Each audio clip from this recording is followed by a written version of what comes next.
Talking Buffalo Bills. LeSean McCoy, I don't know if they have the quote exactly right, but he was like last week said, I'm a very difficult guy to replace. Is he? I don't think so, in the sense of the McCoy we saw last year and in parts of the year before that. Again, it's going to be an interesting dynamic when they come to camp because they do have replacements in place for him. They have a veteran running back. They drafted a young guy. They have another serviceable guy in Yeldon. I think they're basically saying, okay, LeSean, we're supporting you. Let's see what you got. We've talked about it here. I'm still surprised that he is on the roster. But based on the way it'll work with the cap, I think they're going to look at it and say, if he's the old LeSean, at least can show that, then I think he's going to get every opportunity to be the guy again.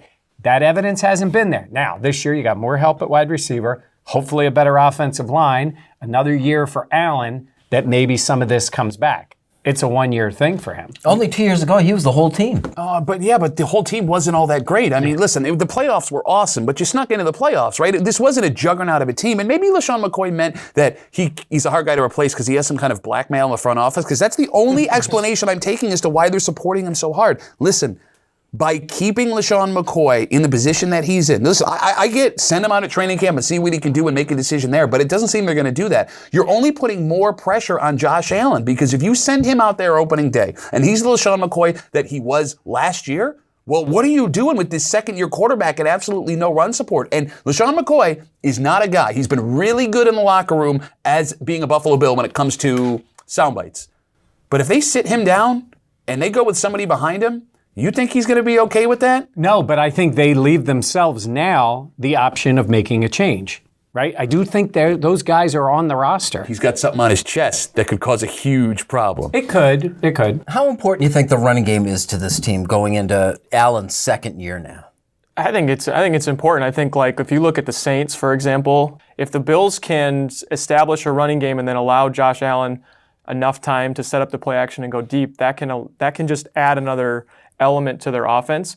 It's just interesting to me that the Bills are going this route of so many running backs when the league has, by and large, gone away from, relying on the running game. We had fullbacks last year, didn't we have more fullbacks than the whole rest of the league? Exactly, but that doesn't mean that they can't succeed. The biggest thing that Mike touched on, they've improved their offensive line and they've improved wide receivers. Last year, there wasn't a single wide receiver on the team that you would be threatened by. Okay, but you know what a big Bills fan I am.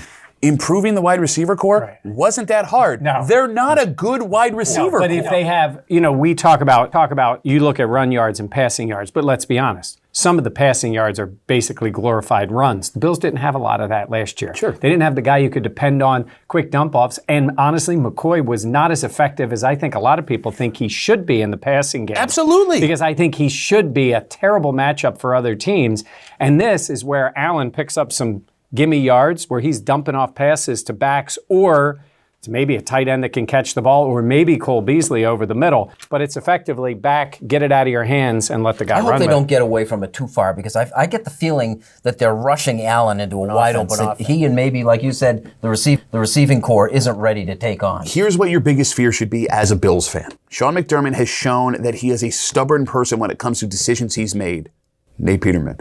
My fear is that Josh Allen showed a lot of success running the ball last year. So their idea is, well, if LeSean McCoy doesn't work out, we can just keep feeding the ball to Josh and he's going to run it up the middle and he's going to end up hurting himself trying to overextend. That's my big fear here. Yeah, I would worry about that too, except they really have put themselves in a position. Again, let's take a step back or take a step forward and say they make a decision on McCoy that he's going to be gone. They're going to trade him, they're going to release him, whatever it is. You're going to sit back and say, wow, every decision they made led to that. Okay. So they are in a much better position if they decided to move on from McCoy than they were a year ago. They've got a veteran, they've got a draft pick, they've got another guy. And if he's not the guy, if they sit him on the bench, it may be in the best interest of the Bills to just let him go to get him out of that locker room. Or he's back healthy, shows enough, and they get one more year out of him at least. Guys used to be able to get that old and be effective. I don't know, it changed. Look at the guy next to him. Okay, but he's been a partial on it. That's a whole other 10 minutes. This is the Rochester Press Box.